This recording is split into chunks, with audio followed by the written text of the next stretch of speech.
Vamos a abrir al panel, simplemente poner algunos puntos sobre la mesa de lo que se conversó o de lo que planteaba nuestra invitada, Andrea Revuelta, dirigente de ADES. Hablaba de las situaciones de edilicias espantosas, ¿no? Que cómo afecta además la vida de los estudiantes y demás. Bien, 2017, Andrea Revuelta. Inundaciones, roturas de caños, humedad en el techo y paredes, escombros en el suelo del patio, que se cayó escombro del techo, condiciones deplorables, así denunciaba el IABA en el 2017. O sea, ¿es todo? Exacto. Sí. Ah, pero ahí ya cambió la cosa. ¿Sí? Si esto viene de antes, sí. No se puede linkear a que el IABA está así porque este es un gobierno autoritario que impone una transformación educativa que no nos gusta, ¿no? Estamos hablando del gobierno de la educación en este momento. No tiene que ver con que se hayan hecho reclamos se han hecho reclamos a todos los gobiernos. A ver, esto hace 20 años que venimos, 20 años, 30 años, 50, que venimos reclamando que necesitamos ahí está, pero no es por el recorte presupuestal que está el edificio así, estuvo siempre así. Pero yo dije que se ha venido agudizando en la medida que hay un recorte presupuestal importante. Si yo en mi casa tengo cosas rotas y no las reparo, con el tiempo van a estar cada vez peor. Estamos de acuerdo, pero no es digamos, justo decir que el recorte presupuestal llevó al estado que está el IABA hoy. Sí, claro, al IABA y a otros centros educativos. Y todo esto que estoy leyendo de hace muchos años, también había recorte presupuestal. Y se sigue avanzando en ese recorte. En lugar de mejorarlo... Históricamente. Hubo mejoras. En algún momento, en 2009, una reforma le IABA, que mejoró, es decir, beneficio histórico, patrimonio, todo lo demás. 2017 se constatan determinadas cosas que no se han venido reparando. Bien. Y no Cuando quiere hablan decir... No, está bien, que hay que seguir reclamando en tanto... Pero sistemáticamente ha hecho estos reclamos. El sindicato, no importa quién sea el gobierno Cuando turno, se habla de represión, ¿no? Sí. De hostigamiento a los sindicatos y a los gremios. ¿Usted recuerda lo que fue el desalojo del Codicen? Sí, lo tengo bien presente. Ahí tengo sí bien hubo presente violencia, la ¿no? declaración de esencialidad y todo lo demás. Eso sí. Sí. Y el sindicato se manifestó en su momento y acá se llevó están adelante desocupando medidas. de una manera sumamente pacífica, ¿no? Sí, y también, ojo, y también tampoco hay una resistencia. Se le dice a los estudiantes que tienen que desalojar, desalojan. Exacto, ahí va. Hay No como madurez en ese sentido de las dos partes. Exacto. Bien, no, digo porque, insisto, hablar de represión y violencia o de amedrentamiento... pero tampoco la hay hacia las autoridades. Los estudiantes abrieron un cordón, como se les pidió, para que las autoridades fueran. Las autoridades demoraban más de una hora a entrar, porque no estaban allí. Y por el temor que los fueran a nada, los estudiantes se abrieron y nadie hizo... Más allá de los cánticos, ningún tipo de agresión. No, pero es lo que corresponde, estamos de acuerdo. Es lo que corresponde, ¿no? perfecto. Bien. Pero digo, los reclamos venimos haciéndolos desde hace mucho tiempo. Pero parecen puestos como de profundización de los recortes presupuestales. Y que han sido muy importantes en el relato inicial del programa, Andrea, con todo respeto, parecen cuestión de hace 2 o 3 años a esta parte. No. En el fondo lo que está es el rechazo a la transformación educativa. Porque es un ajuste, eso planteamos siempre desde el sindicato. La transformación educativa además es un ajuste económico importante. Bien, y la pregunta quedaba hecha, la renuncia de Cherro y de Silva, ¿qué tanto podía llegar a atenuar la conflictividad? Porque en realidad la transformación sigue en marcha, le pondrán otro director, le pondrán otra inspectora, ¿no? Pero eso no va a detener la transformación que se impuso y que impuso este gobierno. Y que es un ajuste económico importante, porque en los últimos años hay 151 millones de menos. Bien, pero tiene un montón de otros puntos esta transformación, o sea, no la vamos a debatir nos hoy. ha significado una pérdida de cargos importante, de horas docentes y de cargos importantes. El punto entonces es decir, bueno, a ver, y que se solucione simplemente porque se restaure o se le quite el sumario a un director, tampoco tiene mucha lógica toda esta movilización y se soluciona solo con eso. No, es que no se soluciona. Bueno, pues hay muchas cosas. Bueno, eso se puede hacer. El resto será una lucha que seguiremos dando adelante. Bien. Por eso yo recuperaba resoluciones. Yo quiero aclarar una cosa. Yo estoy como representante del sindicato en este momento acá. Sí. Digo, represento resoluciones que adoptan colectivos. ¿Qué porcentaje de apoyo han tenido estas resoluciones? ¿Se puede estimar eso? Con respecto a la situación del IABA ha sido muy importante porque ha generado, se viene como conteniendo, hay una situación contenida muy grande que esto ha sido como un detonante. No tengo yo los datos oficiales de ese descubrimiento. Además, ustedes saben, ADES es una filial de FENAPES, además. La negociación colectiva se da con FENAPES directamente. No ha habido instancia de negociación colectiva en los últimos tiempos. Simplemente se va a que el Codicen nos diga vamos a hacer esto. y nada más, no hay un intercambio, un diálogo, una negociación al respecto. Y en el caso esto de puntualmente del IABA, el reintegro del director simplemente es una de las reivindicaciones que tenemos. Bien. A ver, panelistas. Rodríguez Pupo. Digo, Bueno. quería decir esto de que, perdón, cuando decía que soy representante del sindicato, Sí. siempre le recomiendo a mis estudiantes y a todo el mundo que se remita a las fuentes y en lo posible a las fuentes primarias donde salen las cosas y no a lo que dicen o me dijeron, sino que en las páginas oficiales de ADES, de FENAPES, de todos los lugares, están publicadas las resoluciones, las declaraciones. Entonces, más allá de lo que cada uno individualmente pueda decir, yo como dirigente, otros compañeros dirigentes, Está muy bien, está muy bien. está centrado en esas resoluciones. Y Bien. esos son los elementos que nosotros podemos respaldar y decir, bueno, esto es lo que está resuelto, Ir a está las escrito fuentes, con este texto. exacto. Bueno, Ah, vayamos a la fuente, entonces. Bien. Las fuentes son muy claras, o sea, vamos a explicarle a la gente cómo llega el Codicen al pedido del sumario. La primera cosa que hay es que el Codicen no toma ninguna resolución. Lo que hace es, le manda el tema a Jurídica para que lo analice y le dé una recomendación. Jurídica analiza el tema y ve que se viola el artículo 55 de la Ley General de Educación, la cual es la ANEP la encargada de la administración de los bienes públicos, de los edificios, de las instalaciones, no el sindicato, no los estudiantes, no los docentes, es la ANEP. La ANEP es la que da las órdenes de trabajo y se supone que si tiene un director en relación de subordinación, como dice esa otra ley, le estoy señalando todas leyes además del periodo frente amplista, fíjese. Sí. Lo que dice la ley 19.121 habla de subordinación jurídica, artículo 3. Si usted es funcionaria pública, usted está subordinada a una autoridad. El concepto de subordinación jurídica no es un tema, no es un concepto militarista, es un concepto básico del derecho administrativo y del derecho laboral del mundo, no de acá de Uruguay. Bien, entonces, si es responsabilidad de ANEP el tema de los edificios, ¿tá? No es responsabilidad de ninguna asamblea, ni docente, ni de estudiante. Por otro lado, a mí me gustaría preguntarle, tengo unas ganas de preguntarle, bueno, no quiero meter un lío más, pero tengo unas ganas de preguntarle a la dirección de bomberos si está de acuerdo que haya un salón que tenga una puerta hacia el exterior, la puerta lateral, en donde la llave no la tenga el director del instituto y la tengan solamente los estudiantes y la dan el día que ellos quieren. Me gustaría saber, yo la invito a que usted después lea el decreto 260 del 2013, también Administración Mujica, respecto al tema de las habilitaciones de bombero en distintos tipos de edificios. Bien, vayamos al otro tema, el tema de lo que usted hablaba hace un rato respecto de la necesariedad de un sumario. Usted sabe que no le queda... vamos a las normas, ¿no? Si analizamos la ordenanza 10, artículos 180 y 183, debo decirle con el mayor de los respetos y el dolor del alma que el sumario es preceptivo. En caso que Jurídica le diga a las autoridades del Codicen que acá puede haber una omisión por parte del director, ¿tá? El sumario es preceptivo, no es un tema que Robert Silva o Jennifer Cherro puedan decir, no, voy a ver si lo hago, si lo instrumento o no lo instrumento. No, lo tienen que hacer. Y en caso de que sea un caso de omisión que pueda llevar a las máximas sanciones, a que no sea solo una falta grave, que sea una falta muy grave, se hace siempre con retención de sueldo. Lo mismo que le pasó a la directora de Salto en el año 2017, donde no hubo tanto revuelo de ningún sindicato, ni hubo nadie que se pusiera en son de solidaridad con la directora, que se comió un sumario durante años y que finalmente terminó ganando el tema en el TCA.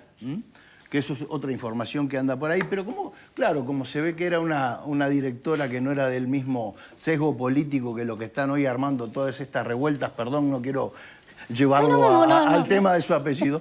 Lo llevo con mucho orgullo. Nadie se solidarizó y el tema pasó al olvido. Así que estamos hablando de la violación de distintas normas. Y la norma más importante que digamos que viene a ser como la pequeña constitución en el mundo de los educandos y los educadores, que son el estatuto docente, el estatuto de los estudiantes, son muy claras. Y la primera cosa, ¿qué dice? Primero, los salones son intocables, no es un lugar donde grafitear. Y perdón el televidente, perdón la señora invitada y perdón mis compañeros de panel. A mí no me digan que es un graffiti adentro de un salón del IABA, que es un instituto histórico, poner machos heteros oretes. Eso no es un graffiti, eso es una falta de educación, eso es algo intolerable y eso mismo es responsabilidad del director que es sumariano. Eso no lo puede permitir el director que es sumariano. Entonces, bien sumariado está.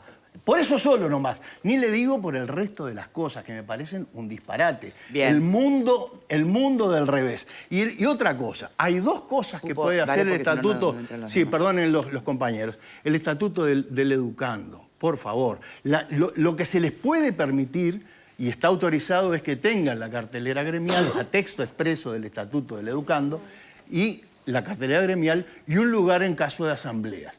Pero no un salón que disponen ellos y que no se lo entregan a nadie cuando se les pidan para una rampa. Por favor. Y por favor, bomberos, si tiene alguna aclaración para lo que planteé, lo agradezco. Bien. Me gustaría algo para responder. Sí, con respecto a la puerta del salón, en realidad el salón tiene una puerta de vidrio hacia adentro del patio. La puerta que da a la calle no es una puerta, eso fue bloqueado en la obra.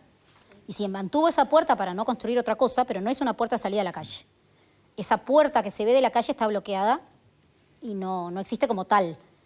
Existe ese espacio que es un pasillo, sí. No es un salón, es un pasillo que se cierra con dos vidrios. No, en realidad me estoy refiriendo a que entonces todo esto de la salida y todo eso es un salón de vidrio, con una puerta de vidrio. No, pero Andrea, el estatuto me interesa la parte porque ustedes lo ven como autoritarismo y otros lo ven como que en realidad se está cumpliendo con la normativa. Se está cumpliendo con la norma. ¿Infringió o no infringió la normativa el director como para que este sumario haya caído?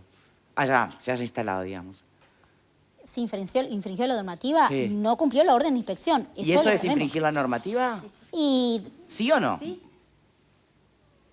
Pero a ver. ¿Sí o no? Vamos, sí, Andrea. puede ser, pero entonces, no corresponde. Pero es una norma. La entonces... normativa la infringió en la medida en que no tenía una llave. Ese es el argumento.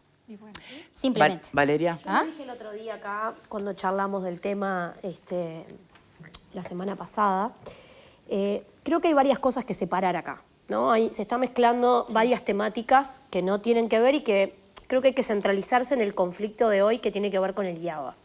En lo que tiene que ver con un funcionario público, yo les puedo decir que los casos que conozco de sumarios con retención de haberes y separación de cargo tienen que ver con sospechas de dolo, tienen que ver con sospechas de abuso sexual, tienen que ver con acoso sexual o acoso laboral, pero situaciones extremadamente graves para que desde jurídica de alguna institución pública se recomiende separación del cargo. Nombré la de Salto. ¿Me dejás terminar? No, pero déjame terminar, por favor. Hablaste media hora, Pupo. O sea, déjame, por favor, terminar. Déjame terminar. Entonces, lo que digo es, son casos excepcionales los que se aplica, que es lo más duro en realidad. Creo que lo siguiente sería retenerle el 100% del sueldo, que ahí es cuando es prácticamente una situación absolutamente infraganti, ¿no? O sea, acá estamos hablando de una situación bien puntual que creo que en la recomendación de jurídica se da, lamentablemente, con una vinculación a que el caso se hizo público y se quiso hacer una medida ejemplarizante, porque es algo que normalmente, por situaciones muchísimo más graves, no se toma la medida de separación del cargo ni se toma la medida de retención de haberes. Si en el caso que Pupo mencionó, estamos hablando del 2017, por lo tanto, miren, del 2017 al 2023 no tenemos uno en el medio. ¿Te acordás por qué era? Yo lo que te digo es, no hay uno en el medio en el que en realidad haya salido públicamente que se haya tomado esta medida que no tenga que ver con una situación de extrema gravedad. Si en el 2017 se equivocaron con esta docente, bien, se equivocaron, no me importa quién gobierna, porque estamos todo el tiempo planteando que si cuando estaba el Frente Amplio tal cosa y cuando está el gobierno de la coalición tal otra. Si hay un sindicato que ha sido consecuente y le ha hecho reclamos con el mismo tenor a gobiernos frente amplistas y a gobiernos de la coalición, ha sido el Sindicato de la Educación. ¿Se puede compartir o no la metodología, la forma, las resoluciones, cómo llevan adelante el sindicato? Pero un sindicato que ha sido consecuente, que ha sido cuestionado por Mujica, que ha sido cuestionado por Tabaré Vázquez y le aplicó el decreto de la esencialidad, que ha sido cuestionado por este gobierno como Palo Larrué, no sé qué, ha sido el Sindicato de la Educación. Entonces, ¿qué me van a venir a decir que esto lo hacen hoy porque gobierna la coalición? No es verdad. Han tomado medidas mucho más duras estando el gobierno del Frente Amplio. Entonces, por eso digo que vayamos como separando las distintas temáticas que en estos días, obviamente, todo se ha mezclado. Lo que tiene que ver Con el director sí se puede dar marcha atrás. Conozco un sinfín de casos donde Jurídica hace una recomendación basado en las consultas que hacen las direcciones, pero se hace el sumario o la investigación sin necesidad de remover del cargo y retener de los saberes. En este caso específicamente no hay elementos que lleven a una gravedad de la falta que se compare con dolo o con acoso sexual o laboral que lleven a separar del cargo a un director que tiene un legajo intachable. La verdad, si me dijeras es un director que recurrentemente ha sido sancionado, que ha tenido problemas de conducta, que el año pasado eso lo decía. Entonces, lo que digo es, me parece que esto es una primera cosa. Con respecto a otro de los temas, que es el de las condiciones edilicias. Esto se ha denunciado en el desde los gobiernos del Frente Amplio en adelante, el deterioro. La realidad es que yo tengo un cuestionamiento que hacer y no tiene que ver solo con la educación. Si tú mirás en lo que tiene que ver con el presupuesto de las distintas instituciones públicas en este periodo, ha habido un recorte clarísimo, y esto lo pueden ver todos, lo pueden evaluar y pueden ver en qué se ha gastado, que tiene que, sí, pandemia, pero pandemia también para contratar otras privatizaciones y otras cosas que implican gasto de funcionamiento, y no se ha invertido en la reparación que tiene que ver con las condiciones de trabajo de los trabajadores en este caso y alumnos también. Pero en otros entes públicos, como el INISA, por ejemplo, te puedo decir que está en una situación muy similar, que tiene condiciones locativas paupérrimas, donde hay jóvenes también, y no se ha invertido en esto. Creo que esto sería un llamado de atención, sacando el conflicto de los profesores y de los estudiantes, de que en realidad ha sido un punto en el que no se ha volcado quizá los recursos necesarios, y creo que en esto estamos todos de acuerdo, que donde hay chiquilines alojados o tengan clases, evidentemente todos vamos a querer que tengan las mejores condiciones locativas. Eso lo digo porque dentro de todos los como puntos en paralelo, que ha sí, mencionado bueno, la invitada, creo que hay un gran problema en las condiciones locativas, y en esto comparto totalmente lo que ha planteado el gremio de que es urgente. En algunas instituciones es urgente. Bien. Y después, lo que tiene que ver con la reforma educativa, creo que se está mezclando toda la situación de distintas reivindicaciones y puntos. La reforma educativa está resuelta, se está aplicando y ya hay una posición contraria de los docentes y de los estudiantes también, con todos los conflictos que tuvimos el año pasado. Con la reforma aplicándose, hoy hay nuevas situaciones. Y hay cosas que no están funcionando, y en cuanto al pedido de la renuncia, entiendo que Cherro, sobre todo, esto es mi opinión, Cherro ha tenido una posición en cuanto a cómo se refiere a los estudiantes, cómo ha tratado a los docentes y la forma en la que se ha expresado públicamente, que me parece que no es la mejor. Realmente, lo dije el otro día y lo vuelvo a decir, me parece que tiene una forma de comunicar muy negativa, responsabilizando de todo a docentes y estudiantes y no asumiendo responsabilidades propias de gestión. Bien. Marta. A ver, esto es lo que yo llamo un conflicto inventado.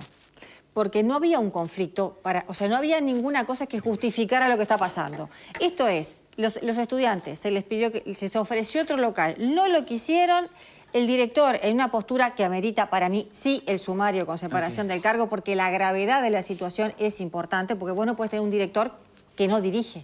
Porque ese es el problema. El director no dirige, no controla. Acá los uruguayos estamos teniendo un problema con la autoridad que no puede ni ser. Entonces no puede ser que los estudiantes le digan no y él diga, bueno, si los estudiantes no quieren, no, pues entonces ¿para qué dirige? Y sí tiene que ser reemplazado y sí tiene que tramitar el sumario afuera y bueno, y ponerse en esa postura o vuelve el director o seguimos de conflicto es una pulseada que está totalmente fuera de lugar. O sea, uno no puede querer torcerle el brazo a las autoridades con un capricho, porque esto es un capricho. Esto es un auténtico capricho. Entonces, el reclamo locativo que venga a caer ahora con lo del director, ese es extemporáneo. ¿Tienen razón? Tienen razón. Yo miro el edificio y me dan ganas de llorar.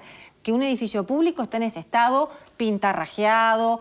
O sea, es lamentable. Si yo fuera alumna de ahí, dejaría de ir, porque realmente es deplorable. Yo ver un salón todo pintarrajeado en las paredes de un edificio público, el liceo es para los estudiantes, no de los estudiantes. No tienen derecho a hacer lo que se les da la gana. Y está bueno, y es parte de la formación, que respeten las normas. Y nos dejemos de tanta negociación y tanta cosa. Si yo tengo un hijo chico que va por los dos en el enchufe, le digo no. Y si insiste, lo corrijo. Bueno, esto es lo mismo. Hay veces que hay que decirle a los chiquilines, hasta acá llegaste. Y acá tenés que acatar. Las directivas famosas que están impugnando del 79 pasaron un montón de años. Hoy, en el 2023, ¿se acuerdan de estas directivas que no tendrían que estar?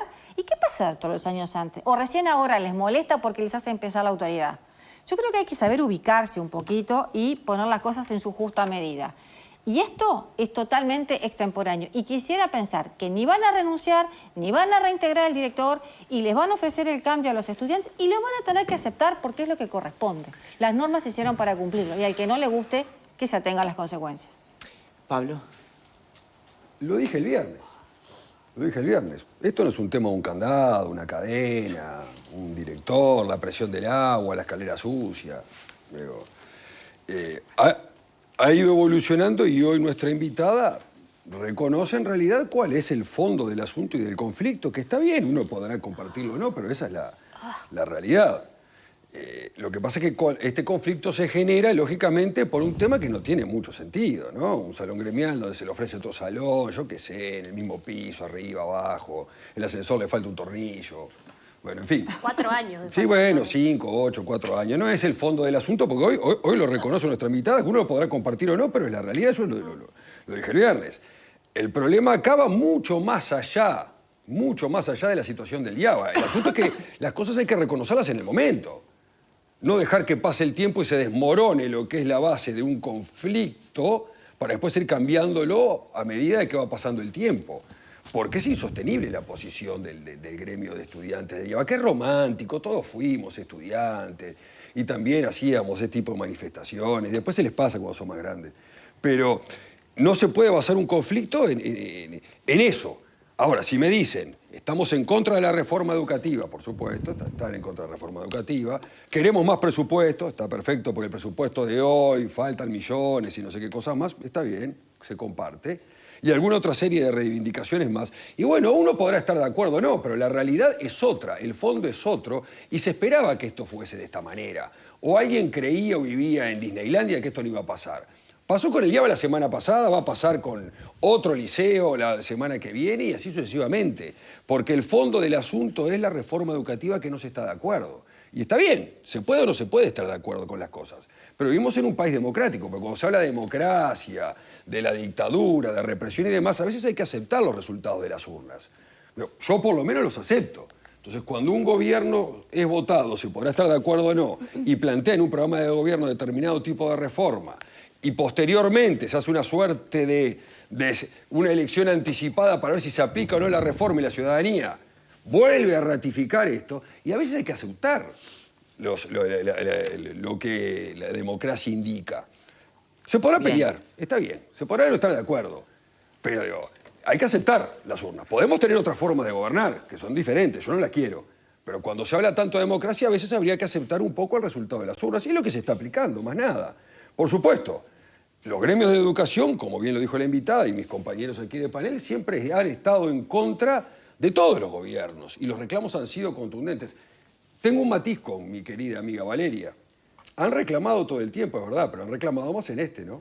¿Y No, por qué? Pablo, no, han reclamado más en este, sí. Y está bien que así sea. ¿Vos no te acordás cuando se dio el decreto de esencialidad en la educación? Y lo levantaron enseguida. No, O sea, no fue tan enseguida. levantaron enseguida. Y costó Huelga bastante. 2013 y 2015. Sí, pero el gran problema acá no viene por ahí. El gran problema viene acá, que acá este gobierno fue un poquito más. ¿Acordate las expresiones de Mujica? Sí, bueno, ¿Acordate? sí me acuerdo. No las voy a repetir al ¿Debido aire. a qué? No las voy ¿Debido a qué? repetir A al aire. conflictos de la Siempre han educación. tenido conflicto los gremios de los sindicatos con todos los gobiernos. Y está bien que así sea. El gran problema es que acá este gobierno le sacó la gobernanza. Y ahí es como aquel viejo sketch, ¿se acuerdan del medio? Dice, ¿cómo se puso ese hombre cuando le mojó el pan en el huevo frito o algo por el estilo? ¿Se acuerdan de ese El del viejo Bobby, sketch? no el No. Bobby. Se podía aceptar todo. Y ahí se pudrió. Estás veterano. Antes que se nos vaya el tiempo con la invitada, reflexión final, por favor, Andrea. Bien, yo invertiría un poco los términos, en el sentido de que es cierto, hay un rechazo muy grande a la transformación educativa. La transformación educativa no es solo argumentos, no tiene solo cuestiones pedagógicas, sino que tiene cuestiones presupuestales muy de fondo y que tiene que ver con mayor recorte presupuestal, más allá de que venga de otros gobiernos anteriores. Hay una profundización muy importante de los recortes. La transformación educativa es resistida y por eso es que tenemos estas situaciones donde se le quita el salón gremial a los estudiantes o se toman este tipo de medidas. Invierto los términos en ese sentido. ¿Usted cree que es una provocación de Silva? No es una provocación. Para imponer algo donde los demás no están de acuerdo, necesita ir a fondo. Pero con razón le en piden el la cabeza. autoritarismo. Ahora, ustedes le piden ¿Está? la cabeza y después quieren negociar con Recordá ellos. las expresiones de Da Silva, Señores, que es tenemos senador que de hacer- este gobierno. ¿Qué dijo con respecto a lo que hicieron en ANEP? ¿Qué dijo? Falta boliche, dijo, ¿no? Bueno, hay cosas que es innecesario hacer. No, pero Bien. escúchame. El objetivo es ese. pide Para la mí- hacer renuncia, una después quieren pausa reunión. y Es tenemos un el próximo invitado GABA y es esperando otro tipo de cosas, para pero venir a las estudio. autoridades necesitan el autoritarismo para imponer estas cosas. Bueno, Digo, son puntos de vista. tomando los Cada mismos argumentos uno que han utilizado, ¿no? Escuchó distintas voces. Bien extendida nuestra invitada y después Bien. del punto de vista de cada uno de nuestros panelistas. Andrea Revuelta, gracias por habernos acompañado. Veremos si en estos días hay alguna instancia nueva de conversación. Y esperemos que además. haya alguna instancia así. Y en qué va a quedar el pedido de renuncia, ¿no? De Silva y de Cherro. Usted en realidad sabe que no van a renunciar nada, ¿no? De todas maneras, también, es decir, se están abordando todos los pasos legales correspondientes para el respaldo al director y toda esta situación, ¿no? No solo dentro de ANEP, sino por fuera de denuncias y llevar adelante el reclamo al Instituto de Derechos Humanos y otro tipo de recursos que se están llevando adelante, ¿no? Perfecto. Eso no lo informo porque me parece que es No, una pero novedad además que se está haciendo todo el está bien, procedimiento que es lo que corresponde, corre, claro. Y ahí ¿no? saldrá... Que eso es de orden, no lo informo, y ahí- pero porque es de exacto. orden y se está haciendo. Perfecto, perfecto. Pero bueno, yo quiero que sea un año que deje, porque ya tuvimos años muertos en lo que tiene que ver con aprendizaje y educación, que fueron los de pandemia. Ojalá este no pase a ser otro año perdido también, ¿no? Pero hay 8 feriados este año. Si le agregás los paros, imagínate. Bueno, vamos a ver. De todas maneras, seguimos muchas horas sin designar que no tiene que ver con paros. Acompañado. Nosotros vamos a hacer una pausa y cuando regresemos algo que también tiene que ver con educación.